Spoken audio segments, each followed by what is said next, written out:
Hello everyone, welcome back to Potted Plant Entertainment. So for those of you who don't know, my name is Chris and I do movie reviews and I rate them on a scale of 0 to 100 in increments of 5. So far, we've gone over The Matrix, Total Recall, and my favorite movie, Lethal Weapon. And now I want to go over another one of my all-time favorite films, Back to the Future. Back to the Future was released in 1985 at the height of the 80s. When people think of the 80s, this is one of the first things that comes to their mind is Back to the Future. This is pure 80s nostalgia. And as you can see, I'm dressed up like Marty McFly a little bit for the occasion. So the movie stars Michael J. Fox, Christopher Lloyd, Leah Thompson, Crispin Glover, and Thomas F. Wilson.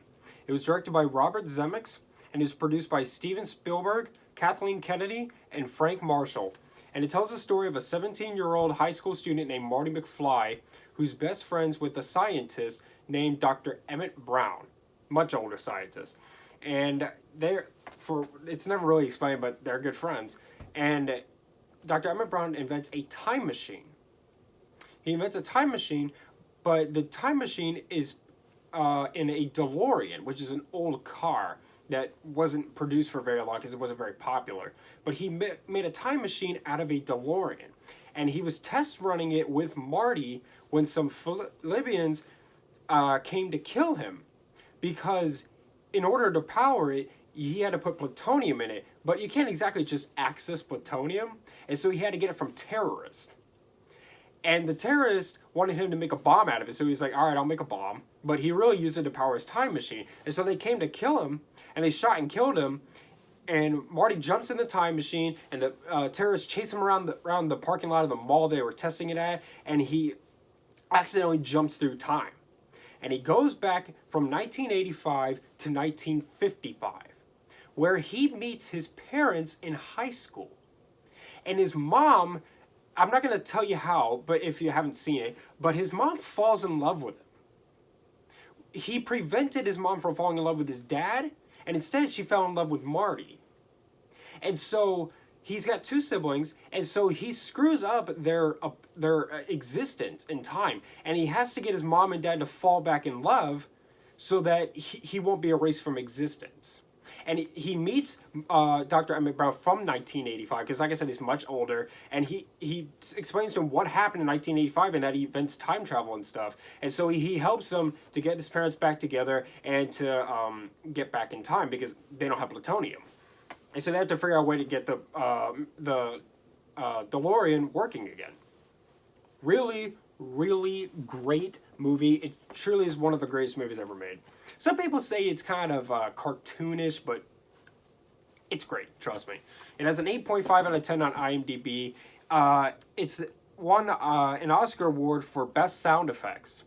The sound effects in this movie are really good, and so are the special effects, even though there aren't a lot of them. A lot of people think this is a special effects movie, but it's not. There's only like 32, something like that, special effects shot in the film. Really not a lot. It's a funny movie. Marty McFly and Dr. Emmett Brown together, they're really funny. They have great chemistry. Michael J. Fox and Christopher Lloyd, they have really good chemistry. The whole cast in this film is really well casted. They had to use the same actors to play Marty McFly's parents in high school and as adults. And so they put makeup on them to make them look old. And the filmmakers were worried that the teenagers wouldn't exactly be able to play like themselves as like 50-year-olds. But they did a really good job. As a matter of fact, when I was a kid, I actually thought they were like that old. So it was casted super well. It's very suspenseful, actually. That ending sequence where Dr. Emmett Brown's up on the clock tower and he's trying to get the electricity running so the DeLorean will hit it and it'll go through time. That is one of the most awesome scenes in a movie ever. It's so great and it's so suspenseful. The story is so good. And one of the good things about this movie is that even though it would be really creepy for someone's mom to fall in love with their son, or for a 17-year-old kid to be best friends with an old like guy. Like that's his best friend. Like, and as far as we know, is only we don't know. That may seem really creepy, but the writers here did a really really good job in making it sweet. You know, at making it not creepy. So that's definitely a plus. The characters are fun and unique. Um, and a little fun fact for you: Michael J. Fox was the first consideration for this movie, but he couldn't do it because he was working on a TV show called Family Ties.